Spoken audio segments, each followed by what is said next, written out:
কলকাতার মাটিতে শুরু হতে চলেছে আর কয়েকদিনের মধ্যে দুর্ধর্ষ ম্যাচ। কলকাতা এবং সানরাইজার্স হায়দ্রাবাদ দুটো টিমের মধ্যে রয়েছে 8টা করে ওভারসিজ প্লেয়ার। আজকের ভিডিওটা সেই 8টা ওভারসিজ প্লেয়ারদের নিয়ে। দুটো টিমের মধ্যে 8 16টা ওভারসিজ প্লেয়ার রয়েছে, আর সেই 16টা ওভারসিজ প্লেয়ারের মধ্যে কে চান্স পাবে, কাকে দেখা যাবে মাঠের মধ্যে, আর কে বসে থাকবে মাঠের বাইরে বেঞ্চের উপর। দুটো টিমের মধ্যে রয়েছে ম্যাজিক্যাল ওভারসিজ প্লেয়ার, যারা নিজের দমে নিজের অকাতে যে কোনো ম্যাচের মোড় ঘুরিয়ে দিতে পারে। বিপক্ষ টিমের হাতের মুঠো থেকে ম্যাচ বার করে নিয়ে যাওয়ার ক্ষমতা এই ওভারসিজ প্লেয়াররা রাখে। তো চলো দেরি না করে জেনে নেওয়া যাক সেই তো ওভারসিজ প্লেয়ারদের বৃত্তান্ত। কিন্তু তার আগে কোথায় খুঁজে বেড়াচ্ছ? সাবস্ক্রাইব বোতামটা নিচে আছে, নিচে গিয়ে একটা ক্লিক করে দাও আর চ্যানেলটাকে সাবস্ক্রাইব করে নাও। রেগুলার ক্রিকেট রিলেটেড ভিডিও তোমরা পেতে থাকবে। সবার প্রথম কেকেআর ফ্যান্সের জন্য কেকেআরের ওভারসিজ প্লেয়ার কারা কারা রয়েছে দেখে নেওয়া যাক। প্রথমেই আসি বিশ্বজয়ী মিচেল স্টার্ককে নিয়ে। অস্ট্রেলিয়ান ক্রিকেটার মিচেল স্টার্ক, সেই মিচেল স্টার্ক যাকে সবাই ভেবে নিয়েছিল যে স্টার্ক এবার শেষ, আর স্টার্কের দম নেই, স্টার্কের মাছিতে আর আগুন নেই। সেই সব মানুষের মুখে ঝামা ঘষে দিয়ে মিচেল স্টার্ক দেখিয়ে দিল মিচেল স্টার্ক কি জিনিস। বিশ্বকাপের শেষের ম্যাচগুলোতে কীর্তিমান করা দুর্ধর্ষ বোলিং মিচেল স্টার্ক করে ফেললো এবং ক্রিকেট জগতে একটা বার্তা পৌঁছে দিল যে পুরনো চাল ভাই, পুরনো চাল ভাতে বাড়ে। আর আইপিএলও মিচেল স্টার্ক দাপাবে। আর প্রথম ম্যাচ মিচেল স্টার্ক খেলছে, তার কারণ 25 কোটি টাকা দিয়ে তো ভাই কেউ বেঞ্চে বসিয়ে রাখার জন্য কেউ রাখে। ম্যানেজমেন্টের হেডে রয়েছে এখন বাজ পাখি গৌতম গম্ভীর জানে কাকে কোথায় কি প্রয়োগ করতে হয়। এক্সপিরিয়েন্সের জোরে মিচেল স্টার্ক যে কোনো ম্যাচ ঘুরিয়ে দেওয়ার ক্ষমতা রাখে, আর সেই হিসাবে মিচেল স্টার্ক খেলতে চলেছে ইডেনের মাটিতে প্রথম ম্যাচ। এবার পালা দ্বিতীয় ওভারসিজ প্লেয়ার কলকাতার, রেহমানুল্লাহ গুরবাজ না ফিল সল্ট। কারণটা খুব সাধারণ, কারণ দুজনের মধ্যে একজনই ওপেনিং করতে পারবে, দুজনের জায়গা ওপেনারে হবে না, কারণ ভেঙ্কাটেশ আইয়ার আছে। ভেঙ্কাটেশের সাথে দুজনের মধ্যে একজন ওপেনিং করতে পারবে। সে জায়গায় গুরবাজের সব থেকে বেশি ভূমিকা থেকে যাচ্ছে, কারণ গুরবাজ একজন উইকেট কিপার। আর ফিল শট যদি খেলাতে হয় তাহলে শিখর ভারতকেও উইকেট কিপার করাতে হবে, যেটা করাবে না। তো গুরবাজের জায়গা তো পাকা। এবার চলো 3 নম্বর যে খেলবে তাকে দেখে নেওয়া যাক। 3 নম্বর যে ওভারসিজ প্লেয়ারটি রয়েছে, যাকে বিপদে আমরা সবাই জানি, নারায়ণ। এই নারায়ণের সাথে মুজিবুর রহমান, এই জায়গাটা খুব ভাইটাল জায়গা, কারণ দুজনেই স্পিন বল করে আর দুজনেই খুব ভালো দুর্দান্ত মানের স্পিন বোলার।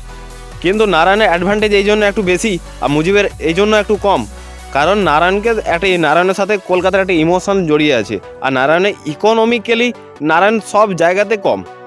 আর মুজিব উইকেট বেশি পেলেও কিন্তু মুজিব একটু রানটা বেশি দিয়ে ফেলে, ইকোনমিক্যালি একটু বেশি।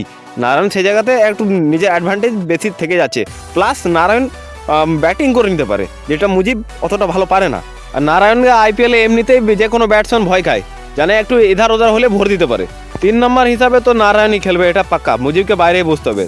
4 নম্বর হিসাবে যে থাকছে সে হলো অ্যান্ড্রে রাসেলের জায়গা তো একদম পাক্কা, লিখিয়ে নাও আমার থেকে। অ্যান্ড্রে রাসেল কি সেটা বলার কিছু নেই, কারণ এটা গোটা দুনিয়া জানে, গোটা বিশ্ব জানে অ্যান্ড্রে রাসেল কি করার ক্ষমতা রাখে আর কি করতে পারে। যে কোনো ম্যাচকে তছনছ করার ক্ষমতা অ্যান্ড্রে রাসেল রাখে, আর তার এমনই শট যদি ইডেন গার্ডেন্স থেকে মারে তো হায়দ্রাবাদে ফেলে দেবে। তো এই গেল কলকাতার ওভারসিজ প্লেয়ার। এবারে চলো কলকাতার এগেনস্টে থাকছে হায়দ্রাবাদ, আর হায়দ্রাবাদের ওভারসিজ প্লেয়ার কারা রয়েছে বা কারা খেলবে একটু দেখে নেওয়া যাক। প্রথমেই যার জায়গা পাকা সে হলো প্যাট কামিন্স, বিশ্বজয়ী অধিনায়ক প্যাট কামিন্স, যাকে কিনে নিয়েছে হায়দ্রাবাদ, আর ক্যাপ প্লাস সে হায়দ্রাবাদের ক্যাপ্টেন, সেহেতু তো প্যাট কামিন্সের জায়গা একদম পাক্কা, এতে কোনো দ্বিধা নেই। এর আগের বছর প্যাট কামিন্স কলকাতায় ছিল, আর কলকাতার বুকে দারুণ ইনিংস খেলে দিয়েছে, বল হাতে যেরকম ব্যাট হাতেও সেরকম, আর আবার নামতে চলেছে ইডেন গার্ডেন্সে কলকাতার বিরুদ্ধেই। আর হায়দ্রাবাদেরও ক্যাপ্টেন্সি, সেই হিসাবে ক্যাপ্টেন্সি তো করবে, আর প্লাস জায়গা তার পাকা। এবার দ্বিতীয় ওভারসিজ প্লেয়ারে যদি ধরা হয় তাহলে হাসরাঙ্গা, শ্রীলঙ্কান প্লেয়ার হাসরাঙ্গা, ও তো খেলবেই। কারণটা সিম্পল, হাসরাঙ্গা একজন স্পিন বোলার আর ব্যাটিংও করে নিতে পারে, আর যে ফর্মে ও এখন রয়েছে, এখন টপ ফর্ম চলছে, পিকে রয়েছে ও ফর্মে, তো হাসরাঙ্গার জায়গা তো পাকা। সেখানে মার্কো জ্যানসনকে বাইরে বসতে হবে, দ্বিতীয় ম্যান হিসাবে হাসরাঙ্গাই খেলবে। এবার 3 নম্বর জায়গাটায় সব টিমে গোলমাল করে যায়।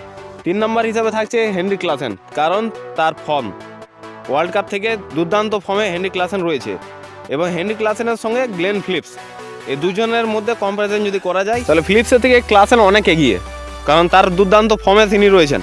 আর প্যাট কামিন্স বা হায়দ্রাবাদের সিলেক্টররা এটা চাইবে না তাদের প্রথম ম্যাচেই তারা হেরে যাক, সেই হিসাবে হেনরি ক্লাসেনকে আগে চান্স দেবে, কারণ দুর্দান্ত ফর্মে তিনি রয়েছেন।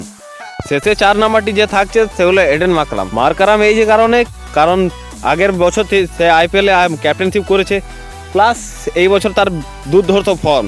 সাউথ আফ্রিকার হয়ে লেভেলে ক্রিকেট খেলে আসছে এই ওয়ার্ল্ড কাপে। প্লাস এই বছর মার্কারাম যে ফর্মে রয়েছে হেস্ত নেস্ত করে দিতে পারে যে কোনো ম্যাচ একা ক্ষমতাতে। তাই মার্কারামের জায়গা তো একদম পাক্কা। তো এই গেল হায়দ্রাবাদের 4 জন প্লেয়ার। এই ওভারসিজ প্লেয়াররাই প্রথম ম্যাচে খেলবে, এটা পাক্কা। আর এটার কী জন্য পাক্কা সেটা তোমরা দেখতে পেলে।